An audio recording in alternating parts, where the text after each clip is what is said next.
Welcome on to the Tortillas Takes podcast. You are on once again with your boy, Albie Shore, and a lot of changes in football after the season is over. Texas Tech finishes an 8-4 season, one of the best seasons, if not the best season in 15 years, despite what people think. But changes were necessary. And so with that, to talk about some of these changes, I got on the Red Raider expert himself, Joe Lopez. What's going on, Joe? Albert, Jeremy, not a whole lot. Actually, my last day of work for about a week and some change, getting ready to travel to the Arizona area for a wedding. And yeah, we're here. A lot of stuff going on in the football world and the basketball world for Tech. And we're here to talk about it. We are here to talk about it. And like I mentioned before, with some of the changes at Tech, luckily, we're not going out and getting washed up old coaches like some schools out in North Carolina. Jeremy, what's going on, People's Champ? Hello. You and these like Joe. Hold on, Albert. Like Joe, unlike Joe, I am somehow stuck at the university where everybody's finishing up taking their finals, and when they're all gone, I got to hang out in my office, pretend like I'm working for like the next week and a half. What is that about? Stupid. But I'll be there. Yeah. That is the key. And okay, you can sit me where you want me to be. All right. So, like I mentioned, Texas Tech finishes 8-4, and the next day, we already mentioned it. The very next day, Micah Hudson is in the transfer portal, and we won't necessarily talk about that because Joey McGuire had a nice little shit-eating grin afterwards when it was asked about it. And it seems like there's some optimism from him that a certain 5-star plus receiver may be coming back. No question, no doubt that Texas Tech is still hoping to recruit him to stay. But the main pieces is that, we fired Tim DeRuyter, and we talked about it in the last podcast of why that firing was necessary. But just right after firing Tim DeRuyter, a couple of days later, we find out that Zach Killey takes a new job as the head coach of Florida Atlantic. So it left us in disarray. What are we going to do for our coordinators? And usually, coordinator searches take time. Typically, it takes a while. You got to survey the field. Got to find out what's going on. What are we going to do? Who do you want? Joey was like, no, I've been thinking about this for a while, actually. Had my eyes set on somebody. And that first domino that fell was defensive coordinator Sheil Wood from Houston, the defensive coordinator from Houston that helped revamp Tulane's defense a couple years back. Then he helped revamp Houston's defense. Listen, I know Houston stunk. But you know what didn't stink? That defense. That defense got better as the year went on. Towards the end of the year, they looked like one of the best defenses in the Big 12 and actually kept them in games they had no business being in. So what are the thoughts, Jeremy, of Sheil Wood replacing your boy, Tim DeRuyter? I think it's an incredible move. I think that, Houston, this is how I told one of my friends. I said, Sheil Wood took Houston and gave them a number 26 defense in the country. Houston. So if he can do that, guy's pretty good. He has a lot of really good development. He has a real eye for talent. Has had a lot of success everywhere he's gone. I mean, he's just somebody who, hey, it's what we're talking about, right? Guy who develops talent, guy who's able to create schemes that create chaos. He's a total package for a defensive coordinator. It's just proven success record, right? Kind of like the McCaslin of everywhere he goes, he's winning. And everywhere Sheil goes, everywhere Coach Wood goes, he's having top defenses. And so I think it's an incredible hire. My list for defensive coordinators was pretty small. And when I heard that they were kind of looking at Wood, I wasn't shocked because of, again, Houston finishing like 3-6 or whatever. And that's pretty terrible, but they had one of the best defenses in the Big 12. So we didn't want them to enjoy that any longer. So we went out and made an offer he couldn't refuse, which was apparently infinitely more than Houston was willing to pony up. So I'll take it. That's hilarious that he so much so to where Fritz, the coach, was like, hey, financially, we couldn't match up, You know what's funny about that? If Houston was still in the AAC or in the Conference USA, that wouldn't be that big of a deal of a quote. You'd be like, yeah, it makes sense. They're in the same conference. You should not be getting outbid by somebody else in your conference. That's kind of embarrassing, right? Joe, fun, kind of going off of what Jeremy was talking about. Houston in 2023 was the second worst defense in the conference. In 2024, they were the second best when it comes to yards allowed. Wow. What a change. Yeah. Specialty in creating turnovers. And whenever he was at Troy and I think Army or Tulane, top 10 nationally and, takeaways for football teams. In the 5 years that he's been a defensive coordinator or some kind of defensive role there, he's had a top 35 defense wherever he's at. I mean, that's, you're looking for a level of consistency in a coach on the defensive side, and he brings all of that, and he has the resume to back it up. Similar to whenever you bring in a Grant McCaslin to run a basketball program, the resume is there. You want to look at body of work and what he's been doing, not some kind of one-hit wonder deal and just, the hottest commodity out there in the market. He's actually gone out there and taken, subpar talent and raised it and turned them into professional athletes on the NFL level. And then he's turned, these guys into, very, very good football players and who know how to communicate, know how to get to the quarterback, know how to get turnovers. I mean, I believe this is a home run hire. If you're asking me, he's 42 years old. He's not very old. He's still a very young guy. And this is a guy that you would want leading your defense. And, for us to, I guess offer a few $100s more than what Houston could pony up, he'll take it. Right. So great hire by Coach McGuire and, all of the committee who decided to go Coach Wood's way. And, we're here for it. He's going to bring the wood. There's going to be plenty of different sayings out there for whatever his last name you could come up with. So I'm ready for it. We're building up the folder of memes already with all the wood jokes. Yeah, I mean, Wood's D's really been hard lately, right? In both last 2 years, it's been great. Really nice and robust. Defensive line is stiff. Yeah, it's crazy. It's real. Stop. Right. It's been a real, and I think overall you really can't penetrate through there, right? It's been really thick. So, so I think one thing that's really good about this hire is that he was our first choice. Like we just said, hey, Joey was like, I want that guy. Let's go get that guy. And we're not going to let that guy go anywhere else. And we're going to steal him from a conference teammate and make their lives more difficult. Like that's like, what's funny? And we're going to talk about the other guy we just stole. But Tech's kind of walking around with some like big bag swag a little bit. Like we've been talking about with Texas and Oklahoma leaving the conference, who would fill the void. And one of the things I always say when people talk about Texas and Oklahoma was that, well, when it comes to winning, Oklahoma's the only one that filled the void. But Texas did fill the void. Texas did leave a void of who was going to be the one throwing money at problems, right? Is Tech filling that void of the school, throwing money at problems? Because, mind you, we're a school that got our coach taken from by Texas, right? Texas was able to do that to other schools. Now we just did it to a conference foe. We did what Texas and Oklahoma have done to the Big 12. We just did it to another Big 12 mate.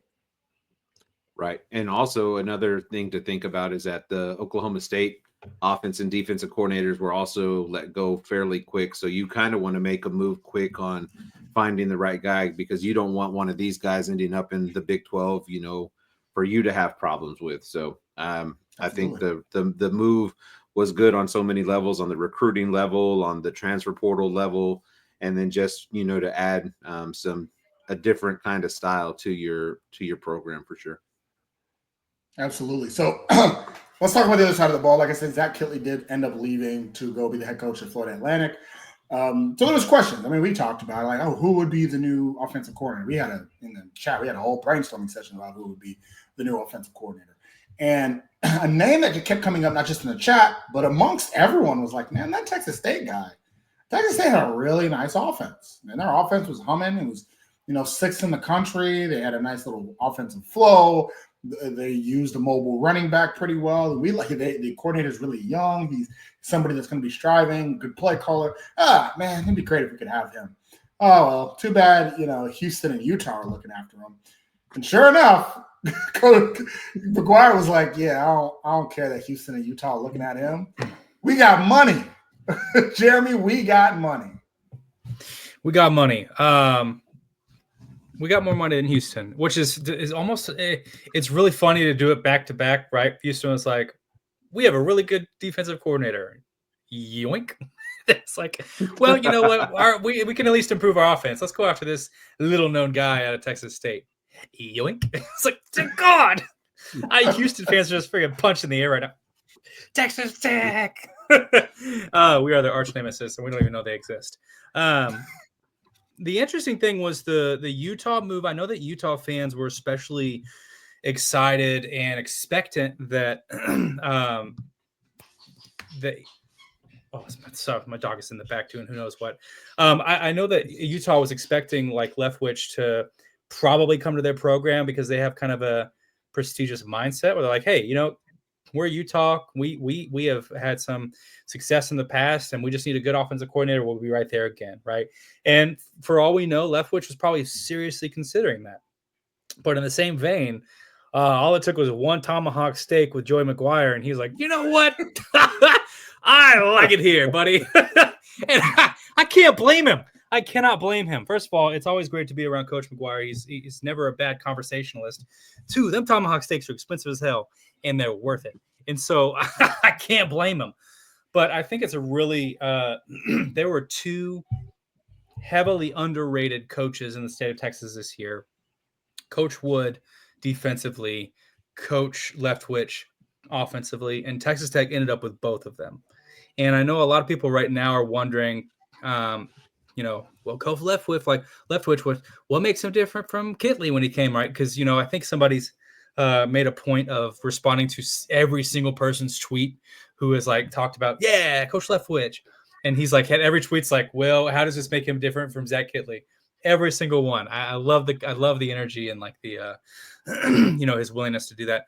But I think what sets them apart, and we'll probably talk about this a little bit, but Coach Leftwich is very much like this. His veer and shoot concept, is what he calls it, is built differently than Coach Kitley's kind of spread. Very, it's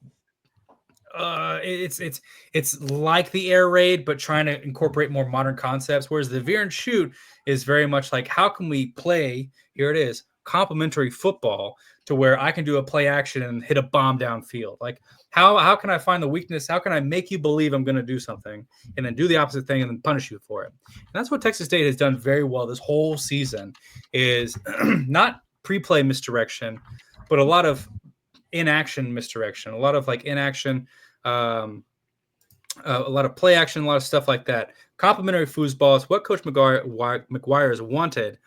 Coach Kitley had kind of a difficult time early on implementing the run game, and I felt a lot of pressure from that, as he should have, getting Brooks more into there. But I think with this upcoming season, right, we don't have this superstar running back. We don't really have a superstar at all. So the question is, how can we like maximize a team that's relatively talent average? And I think Coach Leftwich has proven, especially at Texas State, that he can do that.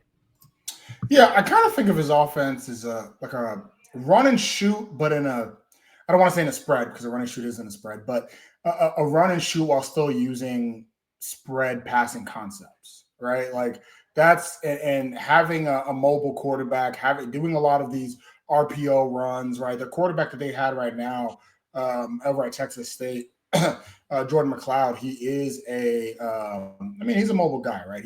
This year, McLeod ended up running for 276 yards overall. He had 7 touchdowns, especially in the red zone. He was a red zone beast, right? But he also had 29 passing touchdowns. Like, the guy was doing both. He was multifaceted, but that's how the game, the thing runs. And it does utilize running backs quite a bit. A lot of RPOs, a lot of options, a lot of play actions in the system. And so it's one of those things where Texas State was able to pass the ball a lot. They were able to run the ball a lot. And so it was really exciting, right? And it also had a program that's not necessarily known for football. Texas State's not really known for a lot of success. And so GJ Kinney's done an absolutely fantastic job over there. I have called him the next Baylor head coach, but the actual Baylor head coach has staved him off for at least one more year. But yeah, no, some of the things that I think McGuire was able to do is the reason, or not McGuire, sorry, Leftwich was able to do at Texas State is allowed him to be such a hot commodity. And then the fact that Utah thought he was their coordinator, like Utah. We can joke about Houston. Houston bowed out pretty early. They were like, we ain't got the money to even be in this conversation. Like, we can't even fly you out to Houston. All right, stay over where you are. Leftwich was over here like, it's driving distance. San Marcos, I can just give me an Uber. They're like, nah, we can't afford it. I'm sorry. But Utah thought they had a coordinator. They thought, oh, this Leftwich guy, we got him. Great stuff. Good job, everyone. Handshakes all around. Until big bad Texas Tech came in and swooped up, one of the hottest coordinator commodities on the market, Joe. Absolutely. Just tomahawk steak sealed the deal. As soon as I saw that was a picture of their dinner, the tomahawk steak with some asparagus, I was like, it's a wrap. The real Texas beef is in Texas. It's not in Utah. So that ultimately, if he wanted a steak, and this is, that was the deal. You don't think Salt Lake City sushi, like the Asian food in Salt Lake City is supposed to be pretty good. Like that ain't getting it for you. Sushi, Could you eat sushi every day or steak every day? Which one would you choose? Well, okay, my heart would tell me to eat the sushi. I pick sushi. Yeah. No, when I say my heart, I mean literally my the cardiologist. His cardiovascular ability. Yeah. My cardiovascular system would choose. Steak's a little too rich for his blood. Yeah. No. Steak every day. Yeah. I'm gonna be breathing through a tube on this podcast. That's a lot of red meat. Yeah. For whatever reason, did he even travel to Utah? I know that's all speculation and stuff like that. I mean, they said he was there, but they said he was there the same day that he had dinner with his brother. Right. Yeah, they said he was in Salt Lake City and then came to Lubbock afterwards. But I don't, you know me, I don't follow this stuff. That'd be a long ass day. Yeah, it would be. Doesn't make sense. He's saying he signed a contract because he didn't want to travel no more. He was just like, I'm tired. He was like, listen. He's like, I'm done. I ain't going to Houston. I ain't doing none of this. I ain't going. Yeah, just let me sign. So if I sign here, I don't got to go nowhere else. Right. Or coach sent him a picture of like, this is where we're going to take you later. And he's sitting in that Utah office and he's like, hey, I gotta go. My wife's got dinner reservations, so I got to fly back. Yeah. Can we stop at Lubbock on the way back real quick though? Yeah. Pick my wife up. Yeah. My dog sitter called and my dog's crapping all over the house. I need to get back to Texas. Oh man, I gotta take family stuff. Like he Tuberville, Utah. Yeah, we can go to Utah Jazz game, and they're like, he was just sitting there like the Jazz though. Yeah, he's like, hey, I'm gonna run to the bathroom real quick. Never showed back up. Y'all be good now. You hear? Yeah, 100%. Yeah. Man, jokes aside, though, very. Go ahead. No, I was gonna say jokes aside, though, very good hires, both of them. Yeah. Leftwich, Wood, very good hires overall. Getting both guys that you wanted from the jump. Not only both guys that you wanted, both guys the fan base wanted. Both guys like that. Anytime that we were looking at both coordinators and defensive coordinators, anywhere I was seeing the name Mac Leftwich kept coming up offensively. Sheil Wood, we didn't even get enough time to even think about what defensive coordinators we would want until we already had that ready to go. But Leftwich came up pretty consistently. I will say, though he ended up being like, maybe the third plus choice, I do think Utah ended up getting a pretty good offensive coordinator. Utah ended up hiring the next day. Was recording this on Thursday. Jason Beck from New Mexico, and Jason Beck was on. I mean, I tell you guys, he was on my list. I thought he was a really good offensive coordinator. He also was New Mexico had one of the best offenses in the country. He was a guy that wasn't really talked about too much. It didn't really seem like Texas Tech was going after him at all, and nobody else brought his name up. But I was definitely a fan of Beck. So I don't necessarily think that Utah is going away either. I think for them, it may not be their first choice, but sometimes the first choice isn't always the best choice. Joey McGuire wasn't Tech's first choice, right? Joey McGuire was famously like Tech's third or fourth choice. and he has ended up having one of the best starts in program history. So, so it's not. I mean, it's fun to dunk on Utah and Houston now, and Arizona and Oklahoma State, who also wanted Mac Leftwich. But just know it's all about getting the right hire, even if it's not your first choice overall. What were you going to say, Joe? Cool fact about Mac Leftwich, I believe he was a quarterback of a UTEP last time they played over here. Yeah. And lost to Mahomes and that offensive, like, who was that running back out of Cibolo Steel? I don't remember Aaron his Jones. name. No. Oh, Aaron Jones was on the team, but I'm talking about Yeah, Tex, on the team. the burner on our team. Yeah, Justin Stockton. Yeah, and half our listeners just shriveled up as they realized that somebody who played against Mahomes is now the offensive coordinator of a major Power 4 conference team. I've never felt older. So there's that. Like, I already felt type of way that me and Kitley.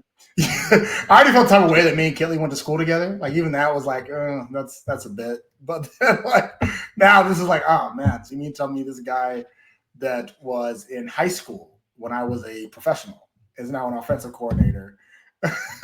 I graduated college before he graduated high school, and he is an offensive coordinator. He is an offensive coordinator. Yeah. So, but overall, absolutely great hires for Texas Tech. Some other guys did hit the portal. Jake Strong, quarterback for Texas Tech, did end up hitting the portal, as did Jalen Peoples. I think we might have mentioned that last time.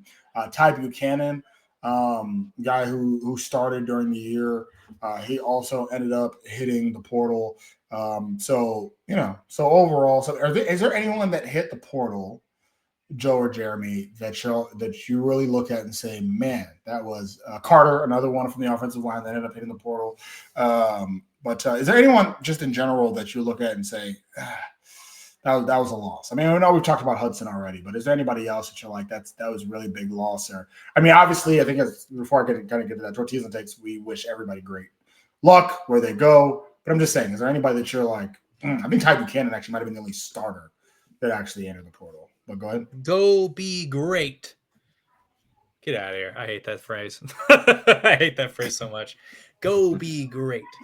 Yeah, I mean, we obviously wish everybody the best. It's at the end of the day, it's business. Even before it was NIL, it was still business, right? You want to make the best decision for yourself. Transfer portal gives you that opportunity.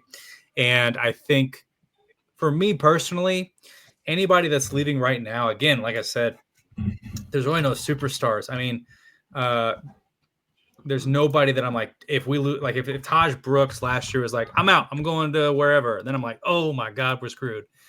But and that productivity showed up this year, right? But I don't think that there's anybody right now that I'm looking at being like, you have to stay, right? Jacob Rodriguez confirming that he was coming back was a huge win.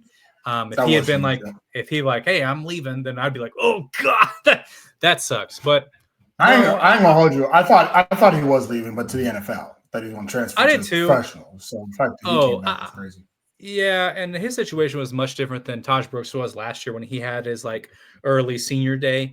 Because I think that Rodriguez's wife is like a combat pilot or something. Anyways, that's badass, by the way. That's fucking sick. That's awesome. That's pretty cool.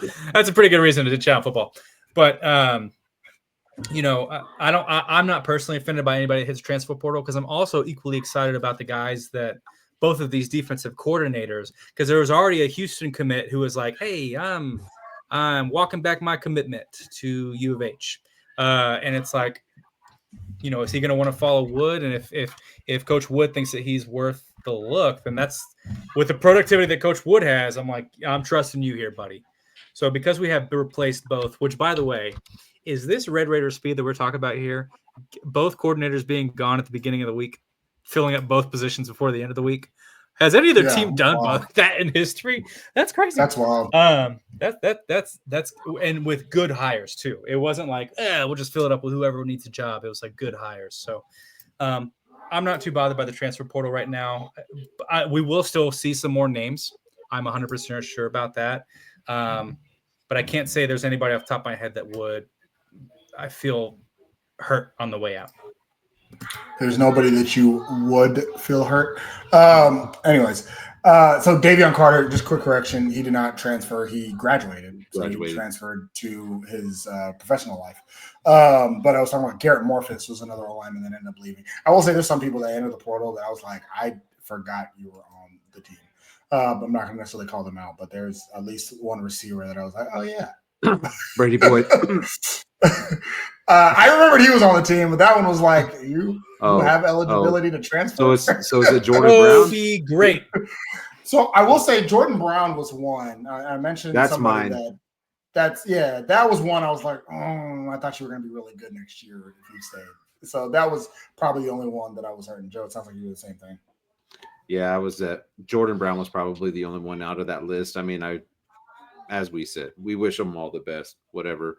Jalen Peoples, Morphus, Ty Buchanan, which is the late one, Brady Boyd, and then some other. I think there was a defensive back there. So, I don't. Like I said, they didn't see much run, and given that we have two new coordinators, offense and defense, to Jeremy's point, I don't think we're done seeing guys hit the transfer portal. So. And it's almost overshadowing for me because I'm right now I'm thinking about, okay, who am I like? I'm excited about the guys that are entering the transfer portal elsewhere that want to come to Texas Tech because of the hires that we've made, because of like any relationship that they have with the state of Texas, Coach McGuire, anything like that. Like the connection that all of these guys had, and something we didn't mention is that all three of these guys are from Texas, right? So like, Coach Wood is from South Carolina, but he's made his way back into Texas, so he knows some of the Texas recruiting pipelines. Coach Leftwich is out of Denton. He was born in Denton, right, and hung around, and so huge Texas recruiting ties. So I'm really interested. I think the transfer portal is scary when you feel like you have everything going on the way that you want it to go. The fact that we blew up our program, blew it up the beginning of the week, I don't think anything can kind of scare me at this point. Now I'm kind of like, well, what's going to happen now? Right.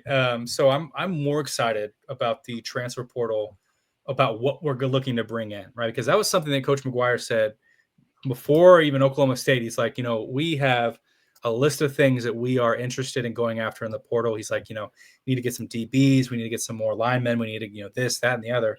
He's like, I see where the gaps are. I see where the need is.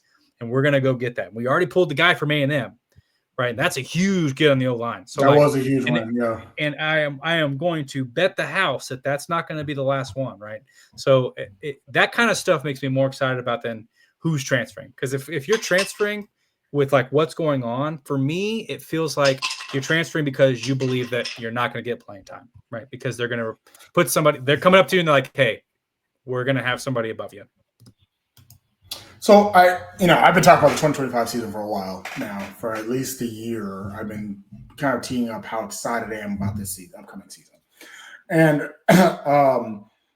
with the caveat that I've always had is two things: that we needed a good 2024 season to propel us to 2025, which that did happen. I mean, 8 games is I don't care who you are. Well, I do care who you are, but it's a good win, a good season for us for sure.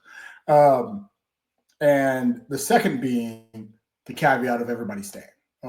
The people that should stay, right? And so with that, Jacob Rodriguez, stay, right? Some of our D linemen that have been hurt and injured this year, like hopefully most of them end up staying, right? That are the running backs we have, guys like Jacoby Williams, guys like Cameron Valdez, like that they stay. Like that's been Baron Morton. I know that people are up and down about Baron Morton, but listen, we are better off if he is here as our starting quarterback and Will Hammond gets another year to just chill. Not everybody may agree with that one, but that's been my caveat just in general. And so far, we'll see. I mean, the portal doesn't officially open up here for another 4 days. But so far, it's been pretty good as far as, all right, people are staying for the most part. We have a team that's now had a good foundation and they're staying. And we will see what happens with once Leftwich and Wood get into the position. Last question I'll say about the football team, the last question I have for you guys is talking about Baron Morton and understanding the type of offense that Mac Leftwich has. I was talking to a buddy of mine, and he actually felt that Morton is not a good fit for Leftwich's system. Now I disagree, but I wanted to get, Joe, your opinion. Do you think that, like we mentioned, Leftwich, at least at Texas State, at least what we've seen from him, is somebody he's gunning. That Veer and Shoot does definitely has a running back that is mobile, works best in their system. And Morton hasn't really been mobile this year, but we've seen mobile Morton before, right? And so, what do you think he fits into this system? I think the adjustments could be made by him as far as his offense goes, because I mean, you have a proven quarterback in the Big 12, who just got done passing for over 3,000 yards. I think that you're able to, adapt to the quarterback. I do think that Will Hammond does fit more of what his scheme does. I don't think you could just turn away Barron just because like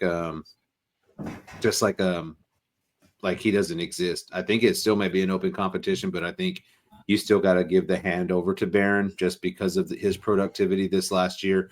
And he was able to stay healthy the entire year, which we haven't even had in a long time, So yeah. For what it's worth, I think that Barron could run the system. I think it runs better with a mobile quarterback, like you said, like a guy like Will Hammond, and even the guy that we just signed in Lloyd Jones is a quarterback prospect, down the pipeline if it ultimately gets that far, something like one of those kinds of guys. But I think Morton could run the system. Yeah, I always, and I mentioned, I wanted to mention it earlier this year, but everybody loves the backup quarterback. Everybody always loves the backup quarterback. Remember, Baron Morton at one point was the backup quarterback. Remember, we were on this podcast where I was continually saying, relax, when Morton's time comes, his time will come and he will prove himself, right? Remember how excited we were after the Oklahoma State game? I still bring up the Oklahoma State game because it was great. It was incredible, right? And so when Hammond came in this year and did something similar, I'm like, man, this is like deja vu all over again, where we are clamoring for the 4-star true freshman quarterback who just had a great game instead of just letting the veteran be the veteran and letting the youngsters' time come when it comes. Now, to your point, Joe, I do think that they're going to have an open quarterback competition. If Hammond beats out Morton in open quarterback competition, then great, cool, we got a quarterback. But I do think that I'm always going to lean a little bit more to the veteran, the guy that's been there. I think if it's close, let the veteran take over, which is very different than the NFL. But in this one, go with that experience. And I mentioned this before to somebody else, but I don't want to deal with an Oklahoma situation. Oklahoma let Dylan Gabriel walk because they had this 5-star quarterback in Jackson Arnold that was going to set the world on fire. Jackson Arnold stunk his 1 year there. Now he's out in the transfer portal. Dylan Gabriel might be a Heisman finalist. So now, mind you, the Oregon offensive system is better. But Dylan Gabriel last year, he's a guy that I made fun of last year. But Dylan Gabriel in that offensive system was much better than Jackson Arnold could even imagine. Right? TCU did the same thing to what's his name, guy that ended up making his way to the Heisman finalist. They just lucked up that the starting quarterback they chose over him ended up getting hurt and allowing their boy to ride his way to the national championship. Names escaped me, but y'all know what I'm talking about, Jeremy. Yeah. Well, and this is a question that I thought about immediately whenever we were bringing up Leftwich, because there were a couple of guys out there we were thinking about that good opportunity to. I think the big concern with Coach McGuire this season or going into next season is like you're in the 4th year. You've got a built roster. You don't want to change up the offensive scheme too much because you want to capitalize. Hey, you got an 8-win season. You have an opportunity to get a 9-win season. You want to build on that. You don't want to regress. And part of like avoiding regression is maintaining a similar offensive scheme. But McGuire obviously made it obvious that he wants to not go air raid, but he wants to stay close where his guys don't feel like they're learning a totally foreign playbook. And so getting Coach Leftwich in this veer and shoot thing, which basically like the veer and shoot, right, is essentially, well, the veer is just straight ahead play through the play side, right? We're going to run downfield and we're basically just doing dive reads, exactly where the 3 technique would be. And then the shoot is, you got it, it's passing. So the beauty of like the veer and shoot though, is that unlike most traditional offenses will set up will run to set up the pass. The veer and shoot passes to set up the run. And so where that plays into Morton's favor is that a lot of reads in the veer and shoot scheme, at least in Coach Leftwich's rendition of it, he tries to simplify his reads as much as possible. And something that I have criticized Morton on this season, and he got a little bit better at the end, was being a one-read quarterback, right? Being very stuck in I want this route to work. And that got him sacked a lot because he didn't turn his head. He didn't move around in the pocket. He was very stagnant. And he got a little bit better at the end of the season, especially in that West Virginia game. He was a lot more going through his progressions. And I think that Coach McGuire and Kitley were kind of, hey, you got to do this because we got a lot of options out there. We can't have Twitter commenting that this guy was wide open down the field anymore. It's kind of rubbing us the wrong way. But in the veer and shoot, it's like we want to set up a lot of really good passing options based on the defense, so they feel like we gotta defend the pass now, and then we straight down the gut via run, right? What it reminds me of? Oh, good. No, I was going to say, what it reminds me of? No, I'm not saying it is this, but the Michael H. air raid was very much similar to us with simple reads. Very simple reads, wide receivers, kind of you have your routes, you have multiple different options on your routes. Quarterback just hit the open guy. You ain't got to go through all this other survey and just hit the open guy. It's very similar in that aspect. So go ahead. Yeah. Well, he just wants to simplify to make the offense as lethal as possible. And I think that plays to Morton's strength, right? If Morton is getting better at reading, we don't have to ask him to be the best traditional quarterback reader out there. We're asking him to just, hey, quick reads, find the open guy, hit him. Because what we really want to do is set up the run. Because Texas State controlled the thing that they did best this season was that they controlled the tempo of the ball game. That's what made them so lethal, is that whenever they wanted to pass, they passed. Whenever they wanted to run, they ran. It was not like dang, this isn't working, we're in a drought. It was like our offense looks so dynamic that we really are getting to choose what we want, and defenses are on their heels. And it's a different conference, right? There's a lot, they haven't really faced cloud defenses like Iowa State and stuff like that. So it's going to be interesting as that integrates into the Big 12. But Coach Leftwich is dominated defenses by just having his kind of selection of, well, this is our, he may just have 12 plays, but he's like, hey, I'm just going to just spin the wheel. This one's going to work because they don't know what's coming. And it's that simple, right? And so I think that there's a world where there will be a quarterback contest, right? But at the same time, Baron Morton is the guy going in QB1, right? He hasn't proven a reason he doesn't need to be. His numbers are great, right? We get frustrated at the small things because I think that we all recognize he could be better, but he's really a good quarterback, and I have no qualms with him being QB1. Here's the problem: is he the new scapegoat? Right? We have a new Achilles gone. We got to have a new scapegoat. Yeah. That's how Texas Tech fans work, and so he can't be the defensive coordinator, and it's never the defensive coordinator's fault. So we know it's not going to be him, and we all love Joey too much for it to be him. So it's not going to be Joey, all right? Leftwich is in his first year, so maybe he gets some grace. So does that mean that Barron is the new scapegoat? We'll figure out. We'll find out. Some other pieces to note with Kitley and DeRuiter gone. Justin Johnson, the wide receivers coach, will be calling plays for the offense, and then Coach CJ IU, the outside linebackers coach, will be calling plays for the defense in the upcoming bowl game. Where that bowl game will be, we don't know. We'll find out. Like I mentioned before, it will not be the Armed Forces Bowl. I don't care what Action Sports Network is saying. That doesn't even make sense. It'll be actually, well, I wasn't going to do this yet, but y'all got any bowl predictions? Which bowl game we're going to? No? Obviously, the Pop-Tart Bowl to. You're not going to the Popped. It could technically happen, Jeremy. You're right. It could. I want to be a part of this epic piece of Americana culture. We have never seen anything like this in our lifetime. The Pop-Tart Bowl sacrificed a gigantic toaster pastry on live television. It is the best. I want to be a part of it. It is the best bowl Texas Tech could go to. If Iowa State wins the Big 12 championship, then one thing for the fans to remember is former Pac-12 schools are not part of the Big 12 lineup. They have to go and do their own bowls. If Iowa State wins the Big 12 championship, then everybody on the last year's Big 12 team kind of takes a step up, moves up a little bit. So with that, BYU would then go to the Alamo Bowl And then after the Alamo Bowl, Pop-Tarts Bowl would get their pick. Yeah, Alamo Bowl would get their pick, or Pop-Tarts Bowl would get their pick, and their pick would be between Baylor, TCU, Texas Tech, and Kansas State, all these 8 and 4 teams. Baylor, TCU, and Texas Tech also have 6 conference wins. Kansas State has 5. So, yes, Jeremy, Texas Tech could be chosen for the Pop-Tarts Bowl. Texas Tech does not want the Pop-Tarts Bowl. They want to be in Texas.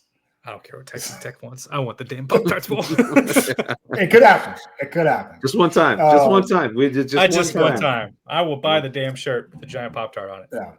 I think what's very likely is if Iowa State does win, then if Iowa State loses, Pop-Tarts Bowl is out. Can't happen. Iowa State will go to Alamo Bowl. BYU will go to the Pop-Tarts Bowl. Then it'll be Texas Bowl that will get their pick.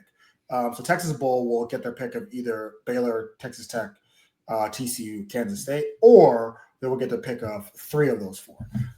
That is one where I think Texas Tech has a really good chance of getting selected. However, Texas Tech did lose to both Baylor and TCU. So if they take that into account, Texas Bowl says that, hey, we're better off taking one of the other Texas schools that beat this school. Then, Texas. And then also not only that, but it's an SEC matchup. If they want to get Texas A&M in there, Texas A&M would much rather play a TCU they never had to play in the Big 12 than play Texas Tech or Baylor. So if the Texas Bowl chooses A&M, they're not choosing Texas Tech. I'll just put that out there right now. I think that'll be a Texas Tech. I think that'll be a TCU versus Texas A&M matchup if that is the case. All right. And then that brings us down to then you got the Rate Bowl. Then you got the Independence Bowl. The Independence Bowl is actually the worst bowl we would go to. And even the Rate Bowl, that would be a scenario where the Rate Bowl would be choosing a Kansas State team that has a worse conference record than Texas Tech. So yeah. I'm okay with going back to Shreveport or Phoenix. I'm okay with that. That's fine.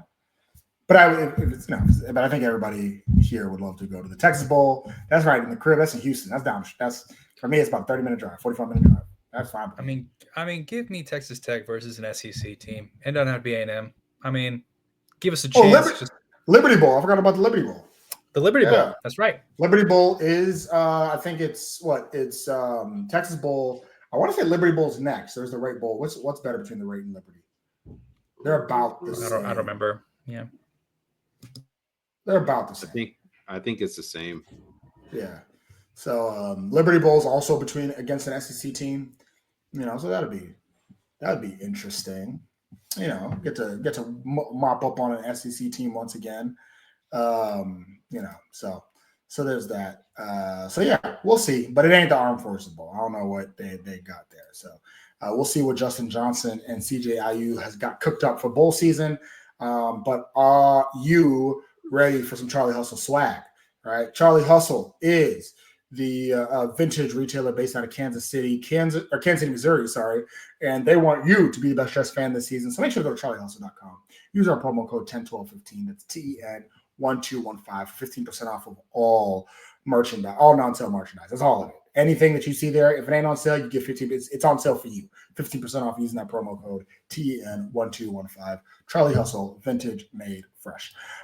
So switching over to basketball, I know we haven't given ourselves too much time talking about basketball, but Texas Tech men's basketball team, we talked about it before. They took an L, right? It wasn't a good L, but they did unfortunately take an L, and they've bounced back, right? Was that song? Tonight I took an L, but last night I took an L, but tonight I bounced back. So they bounced back after St. Joe's, beating Syracuse, beating Northern Colorado, and then beating DePaul.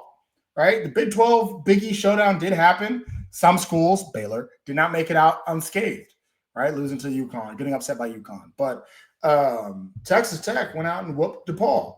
Now, is DePaul a good team? If you ask me, no. But, still good teams still handle business against teams that aren't as good. Joe, what do you think about that win over DePaul at home? Tale of two halves, most notably. I mean, the Tech came out guns a-blazing. I think it was a 14-0 run to start the game off there. And then, they stopped playing defense. They were just ball watching as if you watched the game, there was just a bunch of ball watching with a lot of open looks on the threes for DePaul. Yes, they're 7-0 for, I guess they're the best 7-0 team that sucks, all as an anomaly kind of deal. But, they were knocking down threes. A lot of these guys were, shooting north of 45% beyond the arc. So, I mean, they were shooting well. And you give any guy that's shooting that kind of space, you know, a good look, they're going to make you pay. They cut that lead down, and Tech only had a point lead headed going into halftime. And then, you know, the adjustments were made. You know, the defense picked up. I think they only hit 2 threes for the remainder of the game in the second half. And then, you know, Tech ultimately pulled away. I think if Tech plays the same defense that they did in the second half, in the first half, Tech's winning this game by 30 plus, you know, just another beat down. But, you know, that's why we play the game. That's why you make the adjustments. And, you know, we were able to come out on top. You see, at this state in the season, it's the reason why not all teams or not all records are created equal, right? Because you're right. When I was watching this on ESPN, I was like, this team is Rutgers undefeated. I remember distinctly last year, they were the worst power conference team in the country, right? So I'm like, Rutgers is undefeated. You know, maybe, just maybe, they've turned it around. They've had those miraculous off seasons. Then I noticed, oh, the best team they played all year is Valparaiso. Right? They beat Southern Indiana by 2 points, and they beat Eastern Illinois by 9. This team stinks. So, and it makes me I don't know what to think of Texas Tech basketball right now. I really don't, right? Because to your point, in the first half, there was a lot of, they weren't playing defense. They let up 37 points in the first half to a team that I don't believe is any good. And you know, they lost to a St. Joe's. Now, St. Joe's isn't bad, but they're not, you know, world beater. And they're going to struggle to make the tournament this year. They're struggling against a Syracuse team that I also think is not going to make the tournament this year. And so it did make me really question, you know, I still don't know what to make of this Texas Tech team in general, right, as we move forward. And then not to mention there's some controversy surrounding this team as we do have Devin Cambridge, who has been out for personal reasons for the last few weeks, and then now he's applying for medical hardship, and that medical hardship he should get it. He has been hurt for most of the year. I mean, some of the things that played in 6 games this year so far, but should get that medical hardship. And also he's away from the program. He's gone. They even said the whole thank you for everything he's done for the program. So don't expect, this ain't a Michael Hudson situation. Don't expect Devin Cambridge back. So you see a situation where that's happening, and it just I at this point I still do not know what to make about basketball. I think we're all talking about football so much that basketball is able to kind of slide under the radar unscathed a little bit, but it hasn't been the start that we expected from Texas Tech, especially when coming into the season we were like, man, this basketball team might be able to shock some people. Jeremy? Yeah, the game against DePaul was really I'm kind of with you, Albert. You had said it before this game. It was like, I don't know what to think about Texas Tech. And I thought more about it. I was like, I guess we really don't know too much about this team at all, because we've been beaten up against teams that we should beat up against, right? And outside of that St. Joe game, really haven't been challenged in an important way. Outside, you know, this DePaul team getting along the 3 line, a lot of youth on this DePaul team. I mean, it's a new team. So the fact that they were getting it's a big rebuild. Yeah. Huge rebuild for DePaul. So for them to have the first half that they did, that is a big success for them. Just a terrible breakdown of what McCaslin's been trying to build with an efficient defense that knows how to just take away the 3 ball. And so I was watching tweet after tweet after tweet from Texas Tech fans, pundits, and alike going, what the hell's wrong with our team? Can't defend the 3, right? You know, we're trash. But Coach McCaslin doing what Coach McCaslin does, adjusted, said, guys, this ain't us. Like, we're going to play our ball now, and just look totally different. Total legacy game, though. Darian Williams, Chance McMillan doing the most. Between the 2 guys with 42 points or something like that, they were balling out. And I loved actually watching Christian Anderson off the bench feeling completely competent as a part of this rotation. I mean, looked really good in the game. Only 9 points, right? But played really well. Positioned himself really well throughout the game. Enjoyed seeing that. Also loved a big Emily Alaho 3. That was insane. Just loved him hitting that and be like, all right, I'm done. That's it, right? 9 minutes, I'm out. But this team has the makings to be something good. I wouldn't say great just because we don't have like the shit. We're not undefeated, and we should be. So good is the limit as I see right now. This next game against A&M is going to be a really good test. It's big because this is the biggest game, and we played them in the whatever scrimmage and beat them. Well, you better prove it again, because like this is a team that, yes, they lost against UCF, yes, they lost against an unranked Oregon, but they beat a good ranked Ohio State team, and they beat a good ranked Creighton team, right? Because Creighton just went and knocked off Kansas. No big deal, right? A&M beat them, and it didn't look like too much of a big deal for A&M either. It was close, but A&M felt in control. So this game is going to be the game that, for me, is going to really define, like, is this conference season going to be a meat grinder in the worst way? But I feel like we've got the pieces. It's just, are they going to play together? Losing Devin Cambridge sucks. I'm going to say that. It sucks because, like, he's a good player. And so I hate that this is happening yet again for this basketball program. But we have pieces that can manage anyway. Like, we can manage without him. Like, it's not like end all be all for this team, which is a great way that McCaslin's built this team this season, is that there's a lot of people that can contribute. Yeah, I do. One thing that we all both touched on is second halves. And in the 3 games that actually matter this year, which is St. Joseph, Syracuse, and DePaul, all 3 of those games, we struggled in the first half, right? St. Joe's, we were down by 10 going into halftime. Syracuse, I believe it was a tied game at halftime. And then DePaul, we were actually down by a point. And then we scored that last-minute bucket right before halftime to be up by 1. And so that's 3 games where we're in a dogfight in the first half, and we have to pull out in the second half. And on one hand, you can look at it glass half full and say, man, we're a really good second-half team. But I'm looking at it as against A&M. A&M, if you let them beat up on you in the first half, they're not going to give you a second half to come back. Right? Like, that's a good team right there. They're not going to allow you to just do that to them. I think the main thing is that you have got to kind of punch them in the mouth in the first half on all these, and then you keep coming in the second. And they'll let you. I will say this: if as long as they're not beating you up in the first half, we can't have a situation like St. Joe's where we're down 10 playing catch up. But if it's a tie game at halftime, this is a team where against Oregon, A&M was up 3.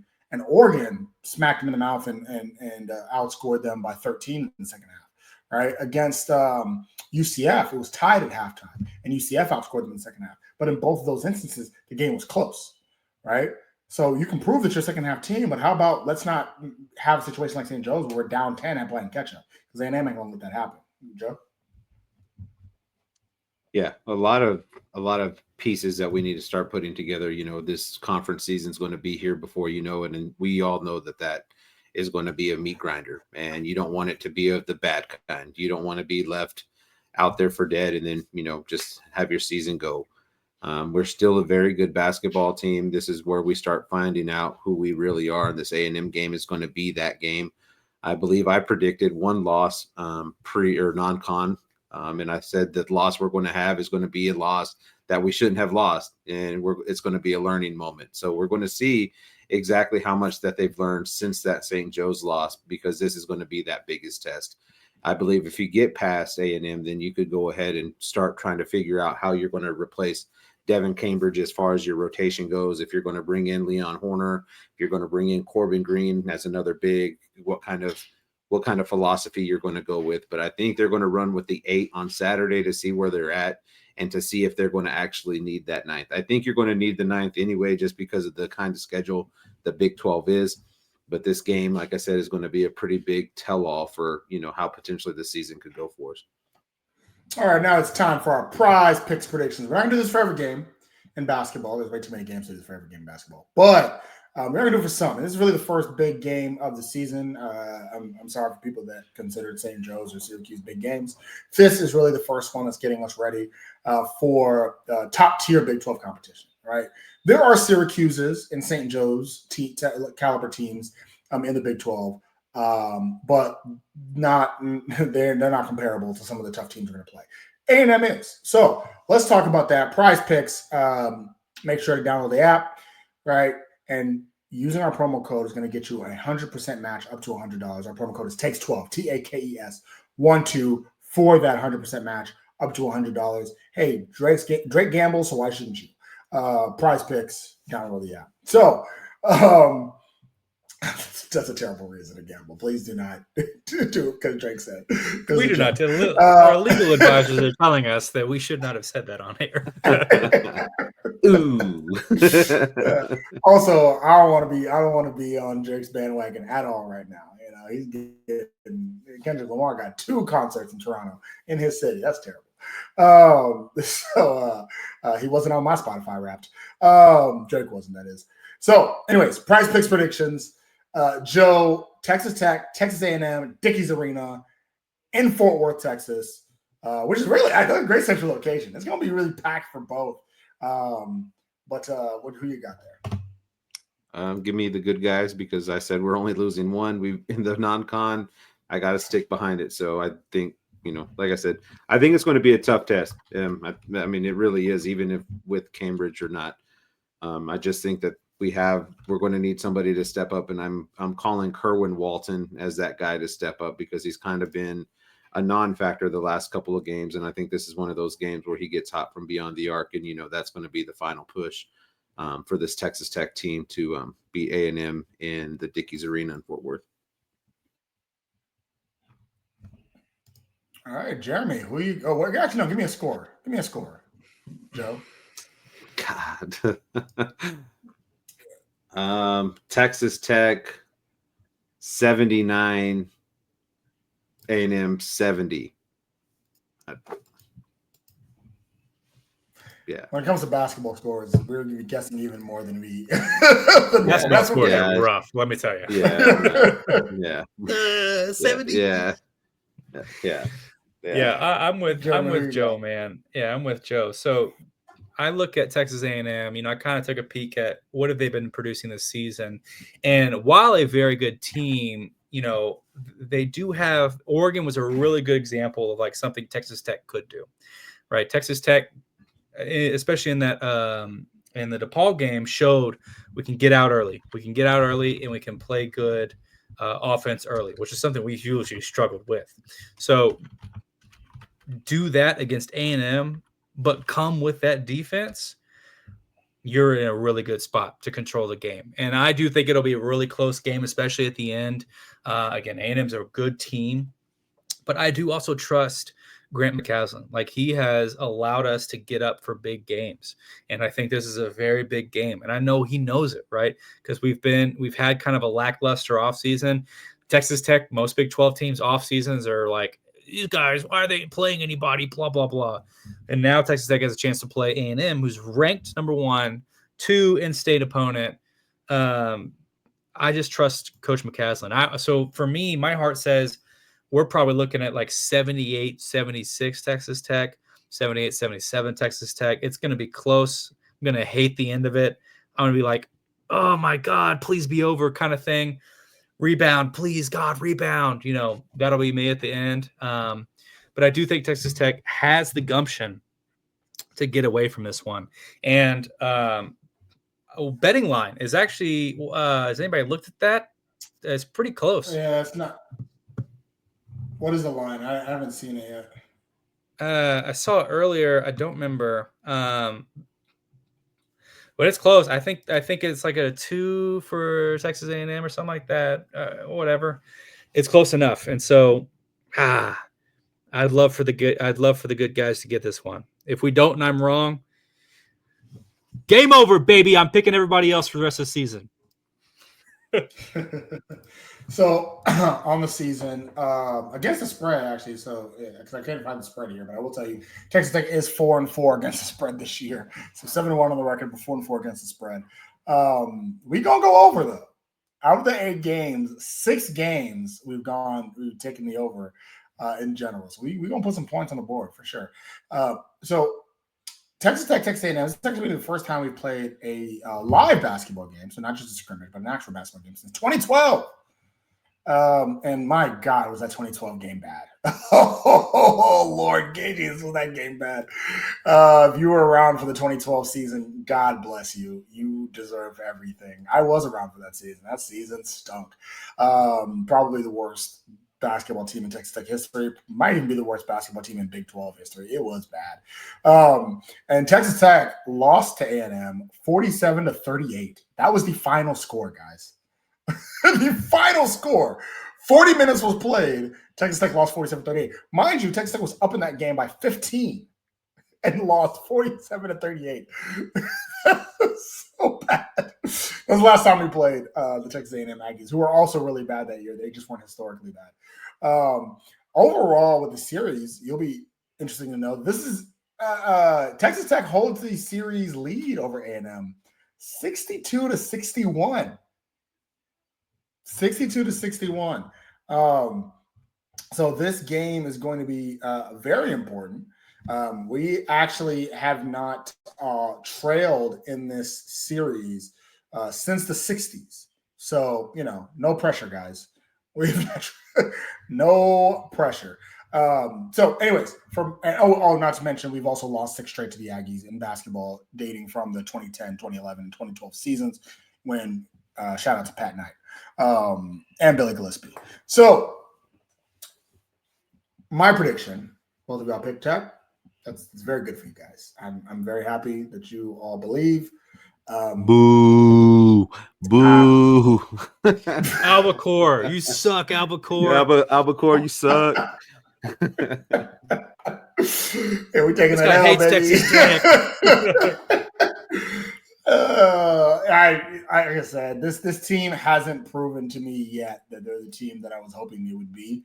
I think up to this point we should be undefeated. And the fact that we went down the way we did against St. Joseph's was worrying. The way we've played against teams like Syracuse and DePaul has still remained worrying. I know Joe Lenard just came out with his recent bracketology as a 7 seed. I'm not saying this is the team that's not going to make the tournament. I'm not saying that they're like that. But as far as playing a team like Texas A&M that actually has hopes of being a 4 seed, or higher, I don't know if we're there yet. That's where I am, right? We spent all that time complaining about being a top 20. Oh, we're not getting respect in the AP top 25. Just lose to St. Joseph's, right? And then struggle against Syracuse right after that. So I just don't think this team is there yet. Hopefully they prove me wrong. But for now, I'm a doubt. And if they lose this game to A&M, I'm going to continue to doubt until we get to January. That's for sure. So yeah, that's okay. I'll be the guy. I'll be the bad guy. That's okay. But I'm gonna go ahead and it's gonna be point scored though. It's gonna be point scored. A&M does like to slow the ball down a little bit. So it'll be kind of it'll be interesting to see what wins A&M's defense versus Tech's offense. But I do think the defensive fortitude of Texas A&M is going to is going to help a little bit. I'm going to say Tech loses this game 71-66. 71-66. Yep. It's a bit close. I mean, these are two teams I don't think are too far apart, but 71-66.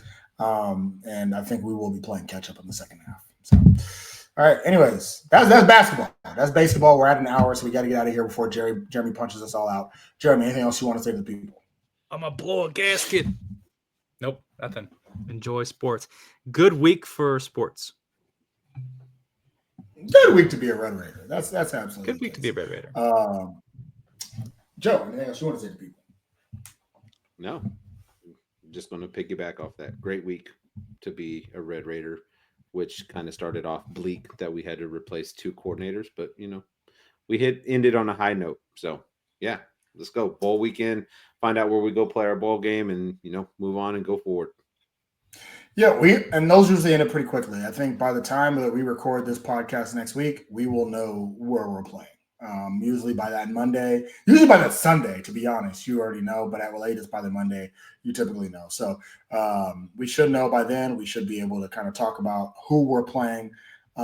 Maybe it's Texas A&M. It won't be, but maybe it will be.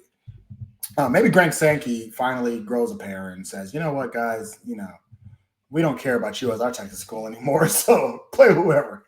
I don't know. We'll see. Anyways, for the People's Champ, that is Jeremy Gillen, and for the Red Raider expert, Joe Lopez, you have been listening to the Tortillas Takes podcast. As always, part of the 1012 Network. As always, stay wrecked, people.